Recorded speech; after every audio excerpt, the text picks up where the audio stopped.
کس پہ ذمہ داری ڈالی جائے؟ نہیں رؤوف، اس میں بنیادی بات تو یہ ہے کہ ویسٹ کو تو بلیم کرنا بنیادی طور پہ ایک شکست خوردار مسخ شدہ ذہنیت کا کام ہے.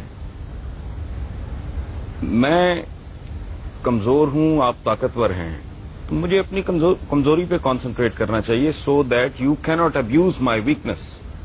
ایک بات. دوسری بات یہ ہے کہ ویسٹ، خاص طور پہ امریکہ کی آپ بات کر رہے ہیں، یہ تو ویسے جمعہ 8 دن کی بات. آپ کی تو ساری تاریخ ہی اس طرح، آپ کی ساری تاریخ ایک دوسرے کی گردنیں کاٹنے پر مشتمل ہے.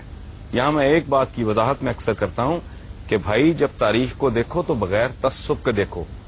آپ لوگ اگر تاریخ کو مس کریں گے، تاریخ کا کچھ نہیں بگڑے گا، وہ آپ کو مس کر دے گی. بغیر تعصب سے دیکھنے کا نتیجہ یہ ہے کہ آپ درست نتائج پہ پہنچیں گے اور پھر شاید آپ اس کو ریکٹیفائی کرنے کا بھی سوچ سکیں.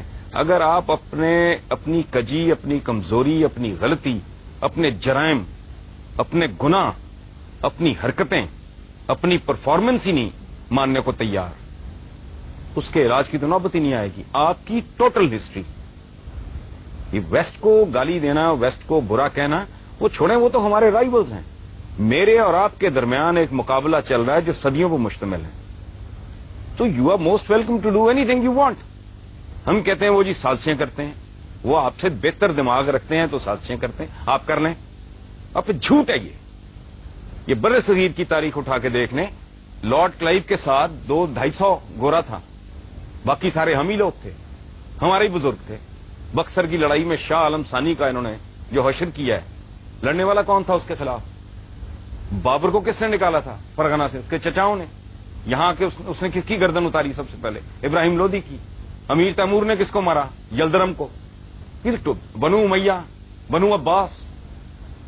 یہ آپ کے ہاتھ سے اسپین گیا، اور پھر یہ اپروچ بھی غلط ہے. اسپین چلا گیا. اسپین آپ ابا آپ کی بری میں لے کے آئے تھے. آپ طاقتور تھے اس وقت، آپ ایکسپینڈ کر رہے تھے.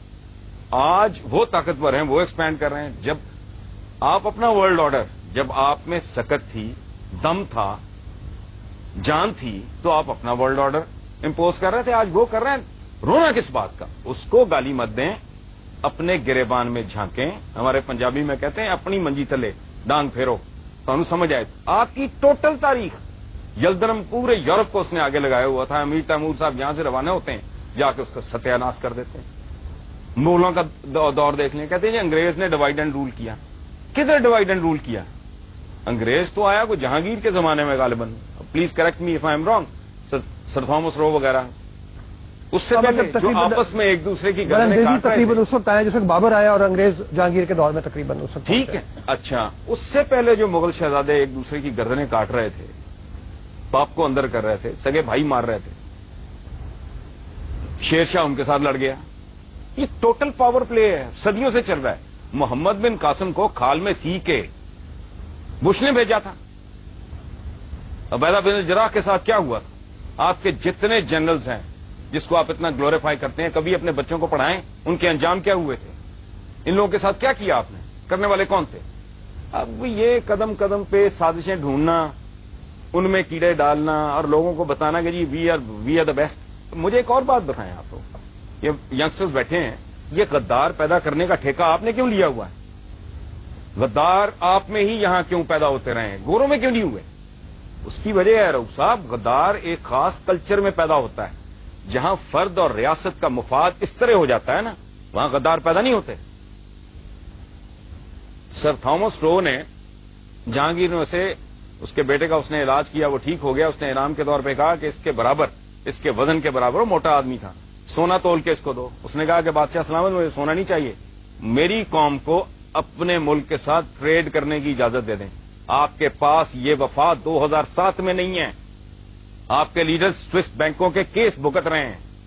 کوئی کرپشن کنگ کہلاتا ہے، کوئی کرپشن کوئین کہلاتی ہے.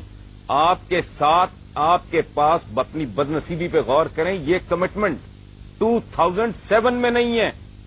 جو گورے کے پاس، چونکہ میگنا کارٹا کے بعد انہیں یہ احساس ان کے اندر جنم لینے لگا تھا کہ میرا اور میرے ملک کا، میری اسٹیٹ کا مفاد